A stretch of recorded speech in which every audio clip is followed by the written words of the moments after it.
Hello viewers and welcome to another Out of Spec Bits episode. You join me behind the camera, Alex in front of the camera, our friend Jose from RivianTracker.com who kindly brought his R2 over here to the Out of Spec track.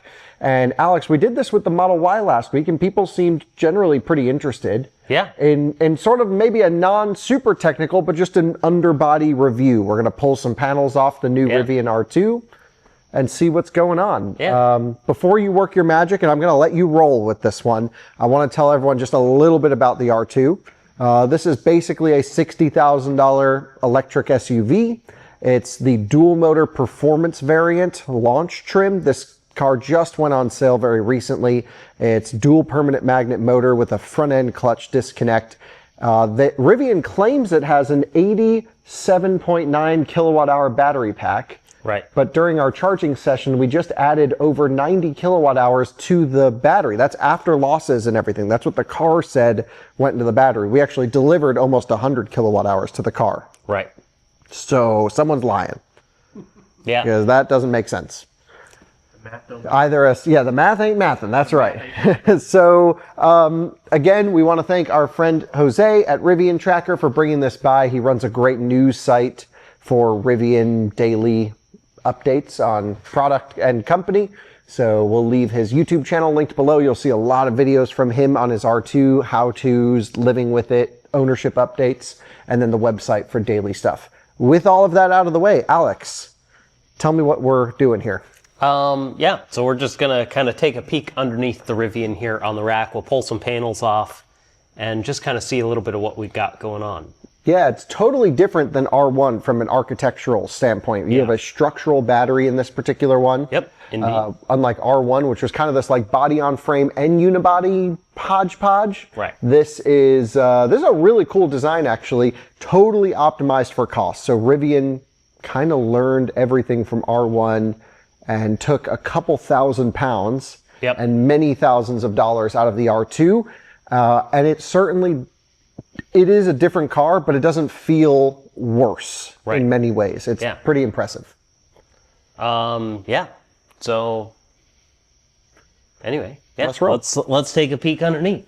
This is it, guys. I mean it. We are at the end of CCAN's 8th annual EV raffle giveaway. This is the final week to get in on the action to win some incredible electric cars. On July 30th, the program's over. And if you didn't get a ticket, well, you wouldn't have a chance to win a super cool electric car. And if you already have a ticket because you've been watching these ads and you know you want to get in on the action, why wouldn't you get another ticket to double your odds? So the prizes, what can you win? A Porsche electric, a Rivian, or a Lucid. Some incredible prizes, but there's also a second place, which means every ticket, you actually get 3 chances to win. They also cover all state and federal taxes. So second place, Rivian R2, Volkswagen ID Buzz, or a Hyundai Ioniq product, your choice. And there's a freaking awesome third place prize, which is that new Chevy Bolt EV with the LFP battery that I've been so excited about. Again, we are right up on the end. There are just days left to get in on the action. July 30th is the cutoff. Only 10,000 tickets will be sold, $200 for each ticket, and the prizes are absolutely amazing. So all you have to do is head to evraffle.org. evraffle.org. This is the last time I can scream it at you. Seriously, get in, get another ticket if you already have one, get a ticket if you haven't, and really, I mean, the prizes are freaking awesome. Friends of mine have won this. Actually, they became friends of mine because they won this. Really cool program, and I really like everything the CCAN Action Fund represents. So get in on the action. Thanks to them for sponsoring this video, and hopefully one of you guys wins. Jack points look different. Yeah, jack points are different. So with these, it looks like you wouldn't really have to use a jack puck. You could just, put a normal jack on it, or if you're putting it on a lift, you should be able to put, your rubber lift pads, or it looks like it could probably even accept a metal lift pad, although rubber ones would probably be ideal for that situation. And that's different than R1 how? Well, so on the R1, you really have to use essentially a puck.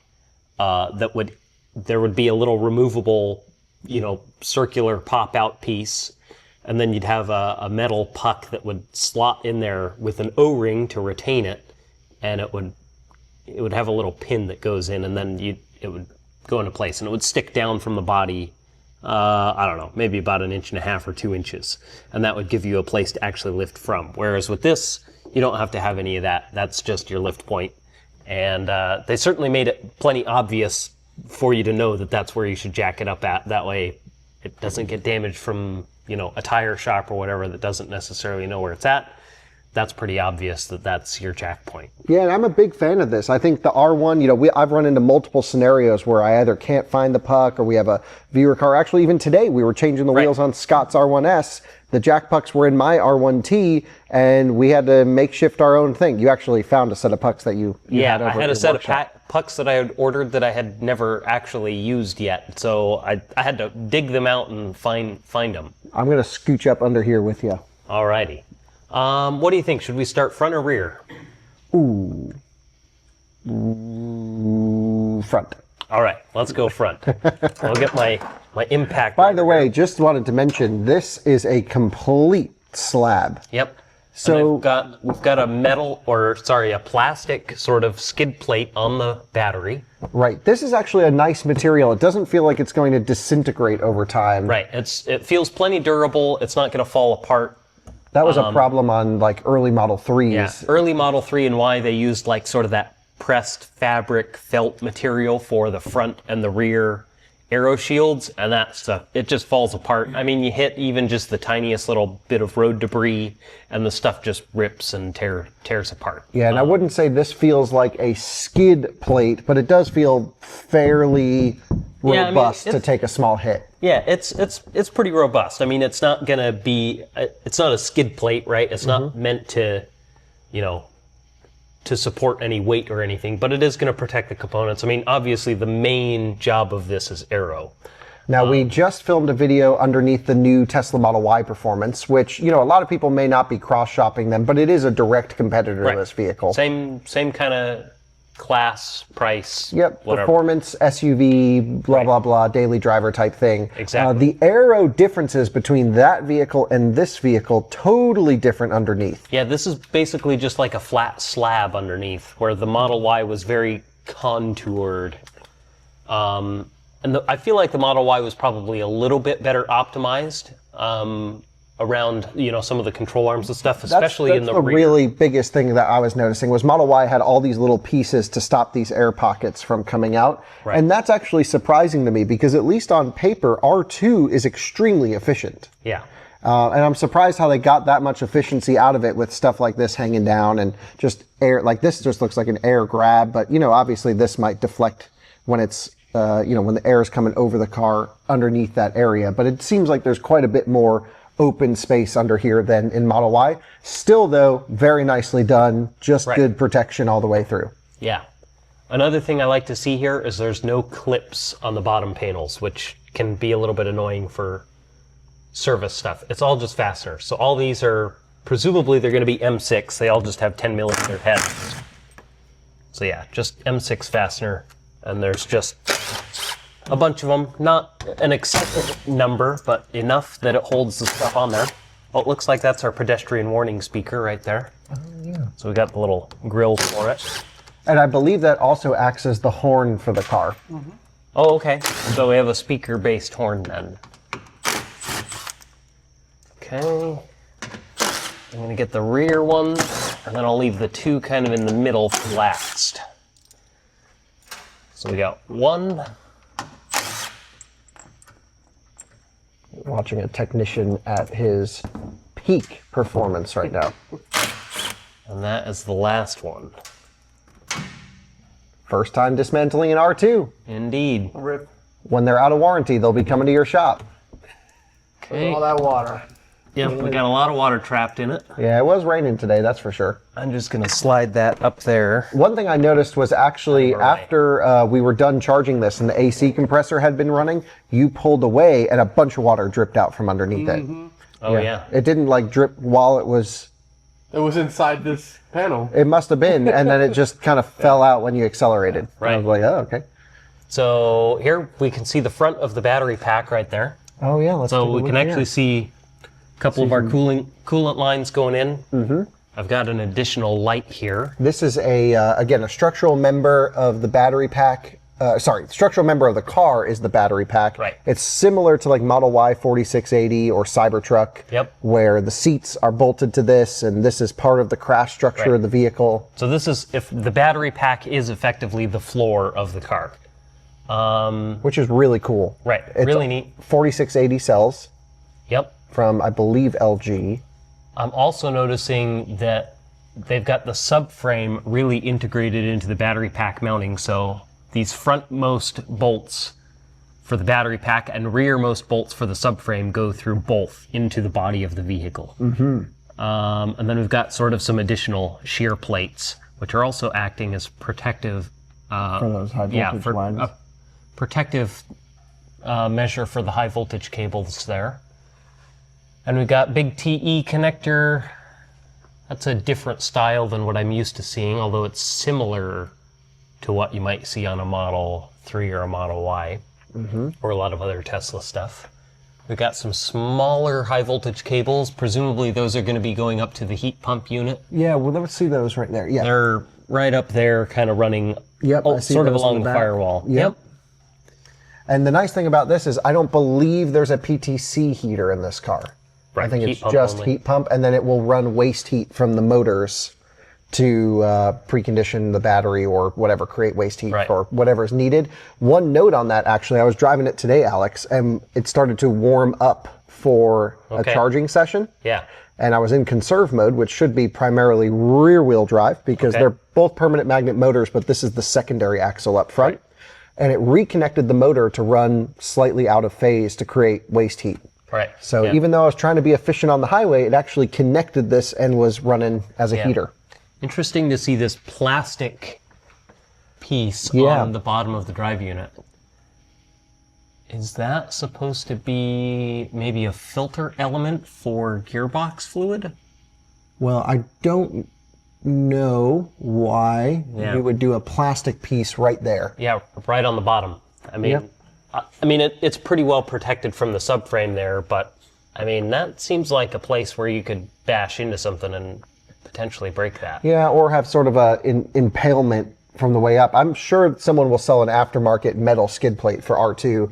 There's Yeah. going to be tons of aftermarket things coming for this vehicle. We've also got a beefy front sway bar there. Yeah, dude, that thing is pretty beefy, no question. How thick do you think that is? It's got to be pretty big. And that's at least probably, I would guess it's at least a 50 millimeter sway bar. I'm getting the part number for the people at home. Well, maybe not 50, maybe like a 30. They serialize the sway bars. Interesting. So you have sway bar number 138. Congratulations. Feels so special. Interesting. I've never seen that. It looks like this up here is oil pumped for the drive unit. Yep, it's probably a variable drive oil pump. So it's, under light load, it's going to pump a little bit of oil. It'll push a bunch if it needs to. Right. Fun stuff. Yeah. Angled cooling package for the radiator and condenser there, similar to Model 3 and Y. Yeah, give you more front trunk space. And This has got, it's a little bit closer to vertical, which is probably a little bit better for trying to keep debris out. That's a common problem on Model 3 and Y, is they get a lot of debris trapped in there. This one probably is going to be a little bit less prone to that since it's a little bit more raised up. Yeah, I mean, that's pretty much the majority of our really interesting stuff to see up front. We've got McPherson strut yep, style front suspension, real simple. Serviceable ball joint assembly, so rather than having to replace the entire control arm, or at least the receiver end for the ball joint bolts into the control arm. The ball joint itself is actually attached to the knuckle. Oh, how about that? Yeah. So I'm not sure how that's attached in there. If I had a mirror, I'd be able to see. Well, let's just take a look. Yeah. Can you see anything there? Sort on of camera? a press fitting type situation. Has a press fit. No, it doesn't look like it has a circlip. So, interesting. So probably press fit into the knuckle. Hopefully that can be serviced without having to replace the knuckle. I will say R1 lower control arms. Very expensive. I They're know like that.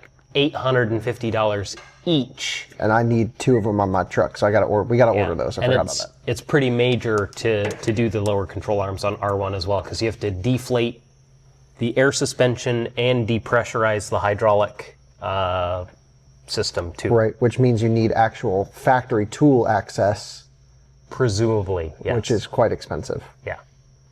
So, yeah, that's something we'll have to look into for Yeah. sure. Braking package looks good. I mean, this whole knuckle assembly looks kind of interesting. Semi-active dampers, which means it's just a single valve adjustment, but quite a wide range between comfort, moderate, and firm ride feel. It really does alter the character of the car, but it is set up very squishy as a natural setup. Right. Sway bar is pretty thick. Actually, I think a lot of people are going to be either downgrading the sway bar or disconnecting it entirely Okay. for off-road applications. Yeah. Because you get a ton, and I mean a ton of head toss with these thick sway bars. Yeah. Off-road. That thing's pretty beefy for sure. Yeah. Cool. All right. And it would be pretty easy to do that. You can see the sway bar access is literally right there. So Yeah. you could just unbolt it, zip tie the ends away, and you're disconnected. You just have to disconnect one side. Yeah, really. there's tons of space. You could probably get to the upper link on it just by turning the wheel. So if you turn the wheel all the way to one side, you could probably access that to get the fasteners off of it without even having to jack it up. Yep. Very cool. That would be my guess.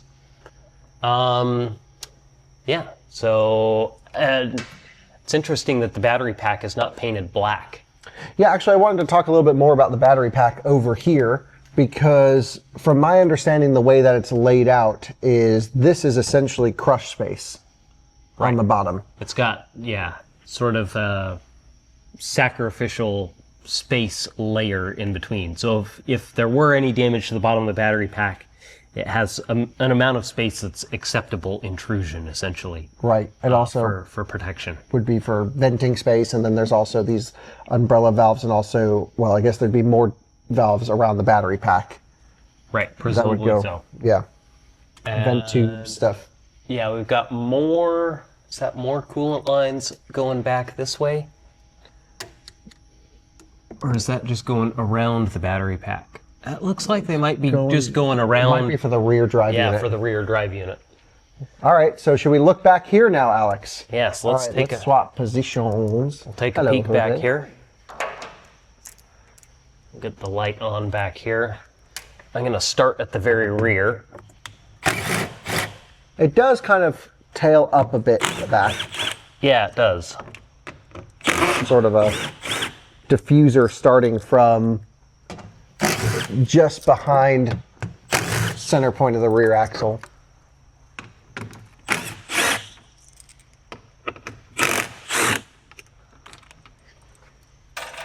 Okay, we'll get front portion. Whoops. Lost a fastener there. I found it.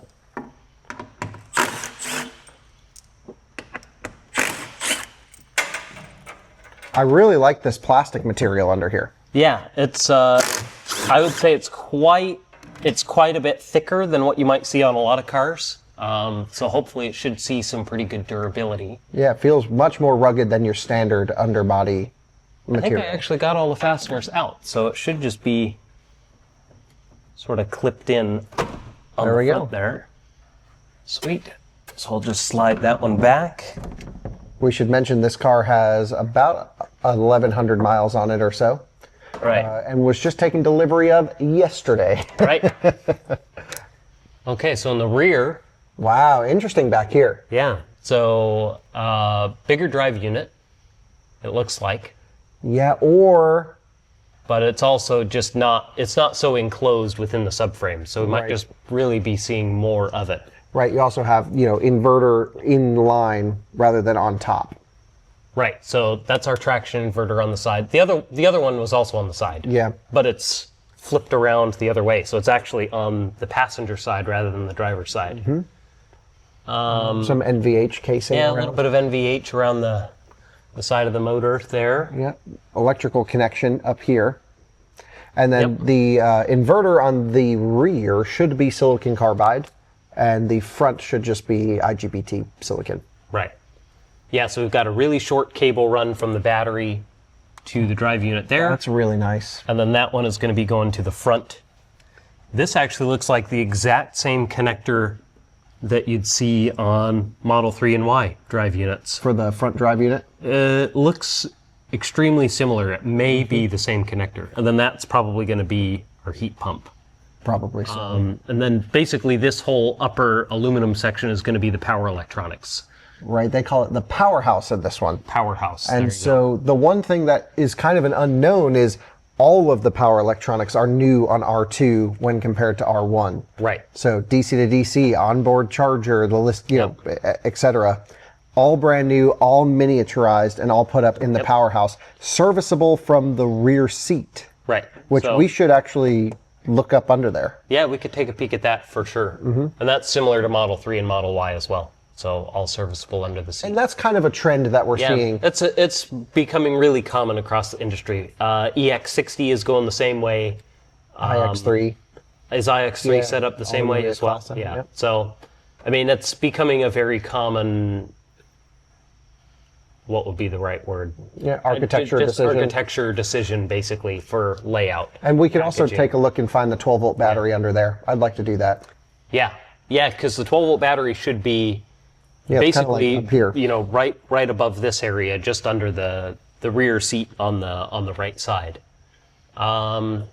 Interesting boots on the outside end of the CV axles. Actually, similar to Model Y Performance. Right, similar to Model Y Performance, which I had never seen a boot like that on any Tesla before. So that's a new trend, isn't it? We've got more. If anyone knows what the difference between this and a more traditional boot would be, I would love to know. Because it seems like this would hold less, I don't know. Would it make a difference, Alex? I can't imagine. I mean, it needs so much fluid in there, but it looks like it would have less. Well, so this end of the joint does not move in and out. So that end of the joint is stationary. The inside is the one that moves in and out of this big so this cup is here. where it looks more traditional. Right. So this area is a big cup with a trilobe. And so not only can your angle change, but it can also move in and out. Right. So that's sort of a fixed piece then. And this end is fixed. So I know that other cars, like this was a pretty common design on a lot of German cars to see on the outside end, because that end doesn't have to move in and out, so it really doesn't need any corrugations. Right. But I don't know why that just hasn't ever really been commonplace to see that. Bunch of just steel paneling, lower control arm, all this multi-link back here. All stamped steel. This is your actuation for the electric damper. Right. Got some interesting sort of foam going on there. See that back up in here? Back here. Oh yeah. So probably for noise. Yeah, there was probably a lot of like reverberation and weird frequencies they tried to tune out of the body structure.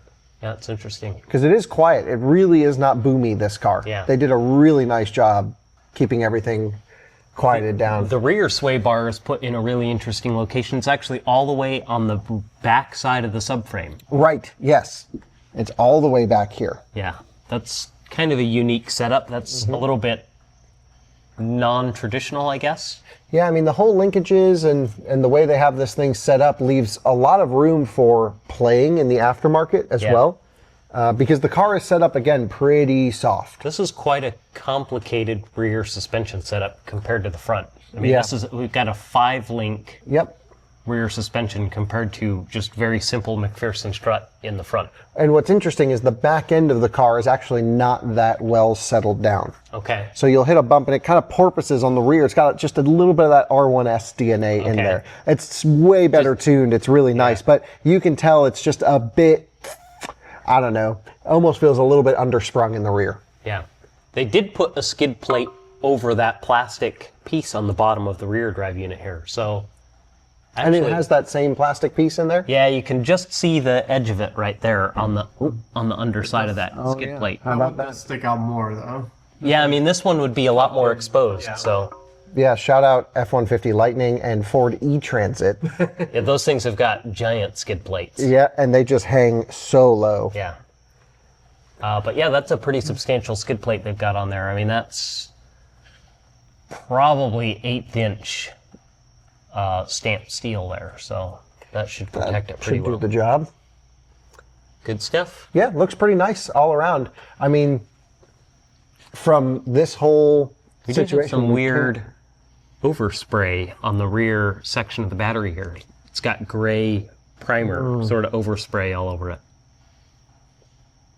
Yeah, I wonder what that would be from. Yeah, I don't know. It's not on any of the umbrella valves or anything, so clearly it's from before Is it just that dust? stuff got. No, it is painted. Yeah, it's like maybe primer overspray or something. Not sure what that's from.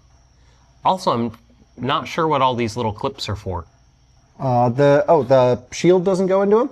Nope, shield goes into that. Oh, okay. Huh. So and yeah, these, what would but be the I have purpose? no idea what these are for. Maybe, yeah, couldn't tell you. And they're actually marked. Yeah, it could have something to do with fastening the two halves of the pack together for the lid. Mm-hmm. Yeah, well, that's what seems to be sandwiched here. Right, and I don't see any fasteners for sandwiching all that together. Talk to me about serviceability of the battery pack from the bit that you know about it. So it sounds like all the cells are essentially potted into the pack. So serviceability at the cell level probably, not going to be doable. I would say that for the most part on a lot of cars, usually cell level serviceability really isn't much of a thing anyways. And that's why we're seeing not just Rivian, but many manufacturers. A lot of them are really going that direction, which... Like EX60, you can't even open the pack. Yeah, EX60, the pack is literally welded together with the cells inside. So it's completely non-serviceable to take it apart in a non-destructive manner. Not a huge fan of seeing stuff go in that direction, but at the same time, cell serviceability, really isn't typically that much of a thing for a lot of different cars. So I can see where there's advantages to going that route. But there's also so much more in the battery than just the cells. There's wire bonds, there's current collectors. Right.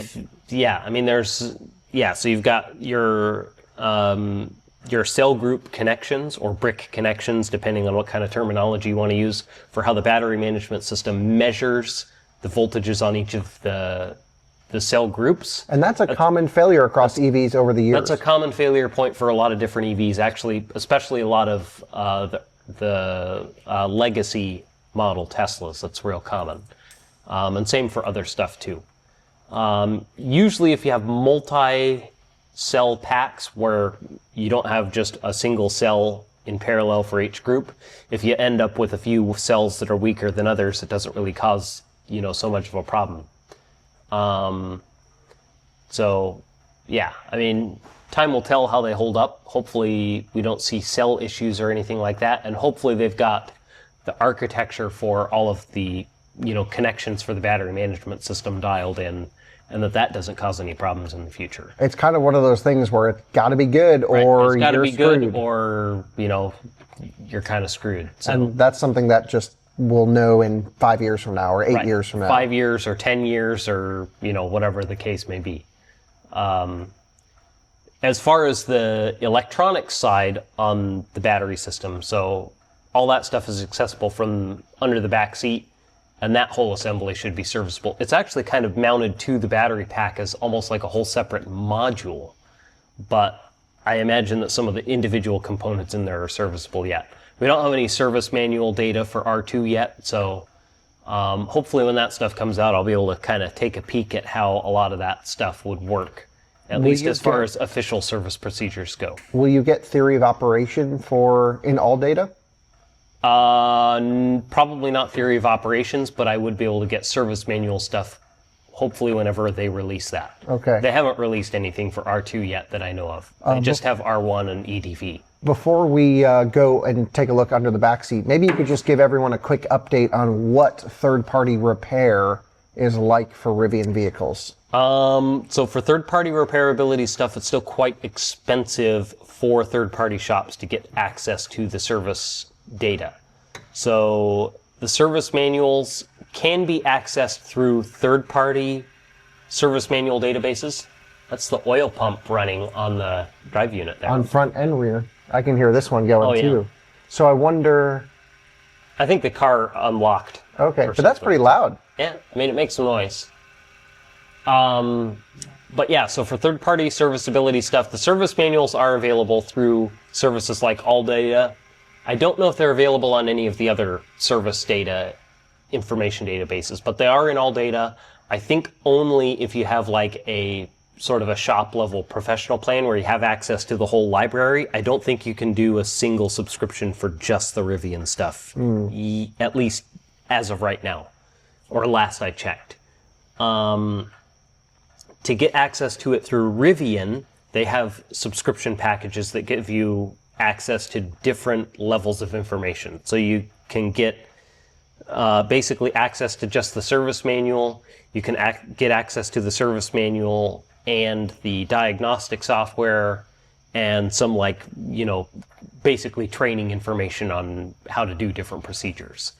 It's pretty expensive, and if you want to have access to have the diagnostic software, you basically have to go with the full top-end package. Which could be thousands of dollars every month. Well, not every month, but it is... so when they first opened it up, it was $5,500 a year. Oh, okay. Which is still expensive. I mean, unless you're a shop where you're working on Rivians all the time. Working on them all the time, it's not worth it, right? I thought it was a bit more than that. I thought it was like outrageous. I thought it was like $2,000 a month or something. I mean, it's still well beyond the range of, what is going to be something that would be acceptable for a shop that's working on, one or two a year. Right. To be able to have access to. If you're working on, multiple a month, maybe it makes sense. But yeah, it's quite expensive. They do have a monthly and a 2-week subscription as well. I think so the cheapest option would be to purchase a 14-day license. I think it's $550. Wow. For 2 weeks. What does Tesla charge, just out of curiosity? Tesla is $75 for 24-hour access, $150 for a month, or $700 for a year. Okay. So and they basically do the same thing. For Tesla, all of the service data is free. So service manuals, a lot of service documentation stuff, wiring diagrams, all that stuff is available for free. Anybody can access that at service.tesla.com. The diagnostic software, which Tesla calls Toolbox, is available as the subscription. Anybody can subscribe to it. You don't have to have a commercial account or anything like that. And parts for Teslas are also available just online through their parts catalog. So anybody can order basically any part from Tesla without any sort of shop certification or anything. So especially with the popularity of R2, we're going to need Rivian to kind of open up. Yeah, I think that, serviceability opening up is kind of going to be an inevitability that will have to happen with higher volume and as cars start to age.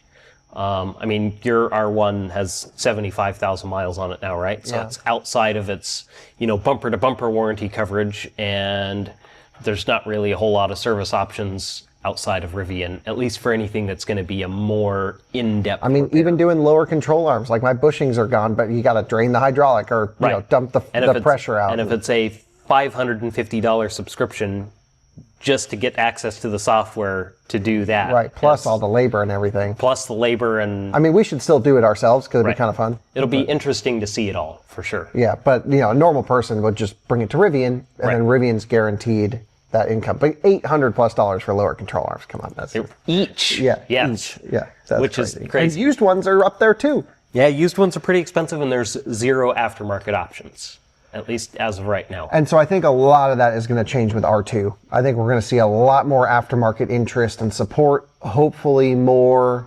ability for you to get to play around with these things, especially as they age. So we'll give it 4 years from now and we'll see more. So hopefully the serviceability stuff will open up in terms of access to the tools needed to be able to do service on this. Should we drop the car and take a look under the seat? Don't drop it. Let's do that. All right, so we're going to pull up the back seat here and take a peek underneath and see what we can see for power electronics stuff. So it feels like we should be able to basically just pull up on it. Will it pull forward, or do we need to unlatch it from the front? Oh yeah, it just pops loose. It's got little probably pressure fit clips under there. Yeah, just a little I clip. can get this one for you. There you go. Yep. And it's probably going to have some connectors on it, so we'll try and just leave those attached. Yeah, it's going to have the heated seat connectors and stuff. Yeah, so that's just a harness right there. One single Pressure connector. sensor. Interesting. It's quite a lot of wiring under there, actually, but I guess not unusual. And we sort of have a little acoustic blanket that covers everything, but our 12-volt battery should be right there. Yeah, indeed. There it is. An AGM battery. And it's green. It's green, which makes you think maybe it would be custom in lithium, but it's not. Yeah. It's a lot of cars have gone to high nickel batteries initially and then to LFP for 12 volt. So let's see, what else can we see under here? Let me get my light. Yeah, I let's don't start want to go poking around. tearing this up too much. So we got ground attachment point for DC to DC, and where does the positive go? Positive goes back there someplace. Does it hook up on that side? How does this... It's clipped in. Oh, that's kind of annoying. Yeah. Okay. Do you see where the positive hooks up there? Yeah, right kind of over into this thing right here. Is this what I'm tracing, this red line? That's probably for the jump. Oh, for the 12-volt jump. rear jump plate. We should show that too. Yeah, so is that just going to be behind the hitch cover? Oh, and this is going to be our charge port input. Okay, I'll come on over to that side. The 12 volt jump in the R2 should be right here, I believe. So if you ever run the 12 volt dead, you need a real juicy supply. Yeah, you got to have some real power. Yep, like a mobile jump box maybe doesn't have the juice for this thing. So that's Charge port? charge port. I believe this is a bus bar system. So these are not cables, these are solid bus bars that run from here to the charge port. That's always nice, I like that. Yeah, that's basically, and this is actually really similar setup to Model 3 and Y on the slightly newer style packs. The old ones were a cable setup with a different style connector. Pretty easy serviceability under here. Yeah, I mean, it's all pretty accessible. Can we see? Yeah, so there's basically a big sheet metal cover here. You can kind of see some of the fasteners down there. So it's got same 5-lobe EPR Torx Plus that you see for, they're sort of like a security fastener. It's not going to be a socket that most people are going to have. So they put that stuff on there so that people who maybe shouldn't be tampering with it aren't going to tamper with it.